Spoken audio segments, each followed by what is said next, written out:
The snow did not fall. It attacked. A blinding white curtain across the Eastern European borderlands in the late 1990s. Through the blizzard, a single pair of headlights carved a desperate path, then vanished in a brutal shriek of metal folding around ancient pine. A bloom of orange fire pulsed against the white, a dying heartbeat in the storm. From a cabin nestled in the trees, a man watched the fire, his face a mask carved from shadow and memory. He pulled on his coat. He did not hesitate. This is the story of Mikhail, an ex-soldier who had buried his past in the deep snows of his homeland. His life was a quiet ritual of solitude, his small cabin a fortress against the world and the ghosts that haunted his sleep. But on one forgotten night, fate would crash into his world.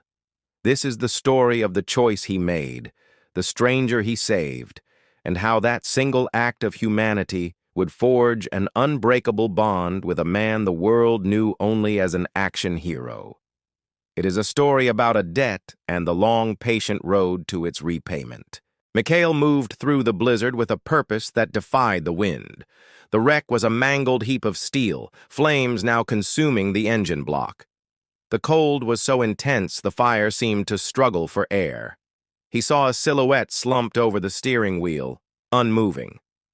The driver's door was crushed, a prison of twisted metal. Mikhail's hands, scarred from a life of hardship, found a grip on the frame and pulled. The metal groaned, protesting, but his strength was born of old wars and older grief. He tore the door open, unbuckled the seatbelt of the unconscious man, and dragged the heavy body out into the snow, mere moments before the passenger cabin was engulfed in a rush of fire. Inside Mikhail's cabin, the stranger lay on a cot, the smell of burnt fabric and gasoline clinging to him.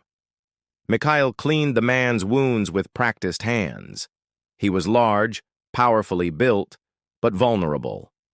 As dawn broke, the man's eyes flickered open.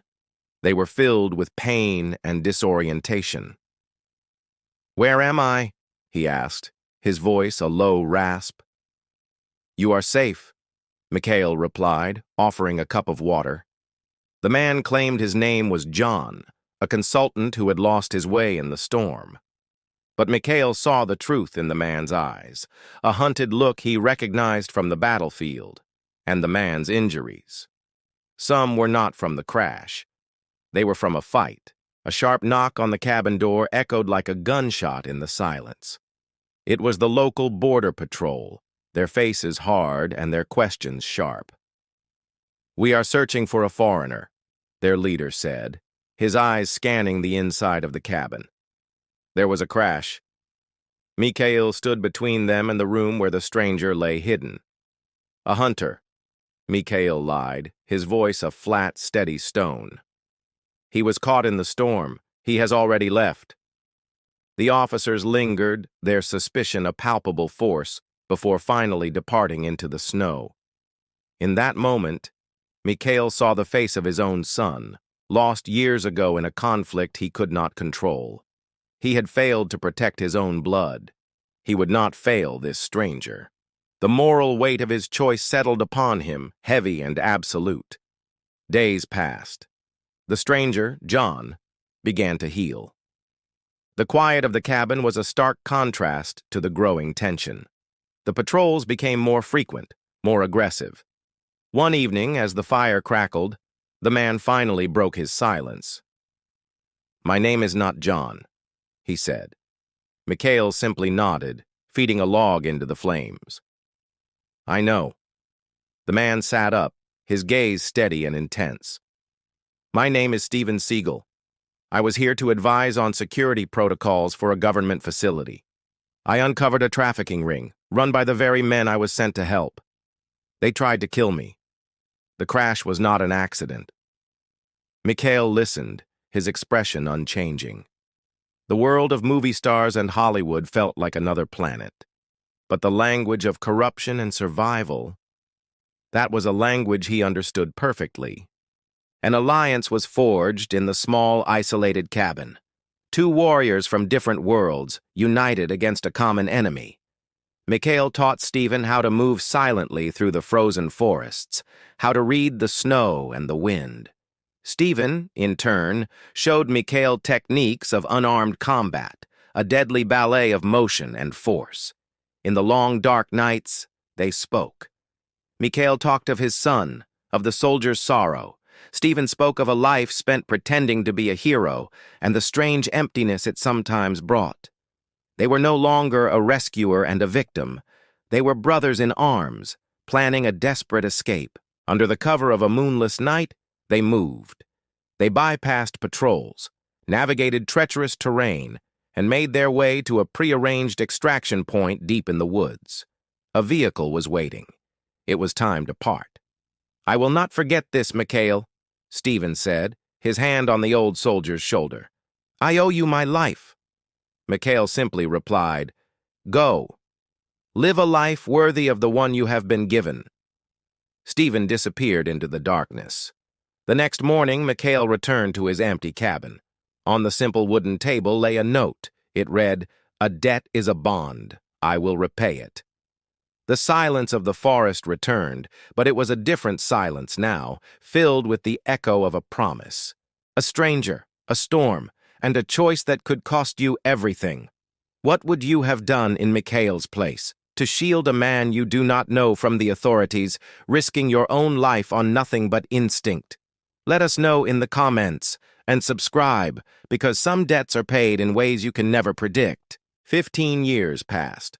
The world changed, but Mikhail's small corner of it remained much the same. He was an old man now, his movements slower, his face a road map of his long life. The fire of his grief had cooled into embers, warmed by the presence of his granddaughter, Elena. She was the spring that had followed his long winter, but the shadows of the past are long. The corrupt network Steven had uncovered had evolved, metastasizing into a brutal criminal enterprise that held the region in its grip. When they demanded the town's land and Mikhail resisted, they took Elena, seeking to break the old man who stood as a symbol of defiance. Mikhail was hopeless. He was one man against an army of thugs. He stood before their compound, ready to trade his life for his granddaughter's, a final, futile act. Just then, a dark, modern car rolled silently up the frozen road. A tall figure stepped out. He was older, his face carrying the weight of the years, but the presence was unmistakable. He walked toward the compound's guards, his hands held loosely at his sides.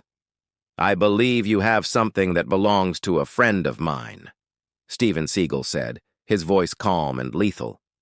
What followed was not a brawl. It was a methodical dismantling of the criminal enterprise, swift and brutally efficient. The promise was kept. The debt was paid. In the quiet aftermath, Mikhail and Steven stood before one another once more. Elena was safe, wrapped in her grandfather's arms.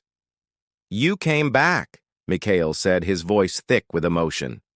"I told you I would," Steven replied. "A debt is a bond." A hero is not a person who is never afraid or one who lives on a movie screen. A hero is an ordinary person who, in a moment of truth, chooses to act, who runs toward the fire, who offers a hand to a stranger, who remembers a promise across 15 years of silence. That single act of courage from one man in a snowstorm did not just save a life, it echoed through time, returning to save the one thing he held most dear. What is the greatest debt you have ever owed or been paid? Share your stories below, and if you believe in the power of a promise, subscribe for more real-life stories of heroism and hope.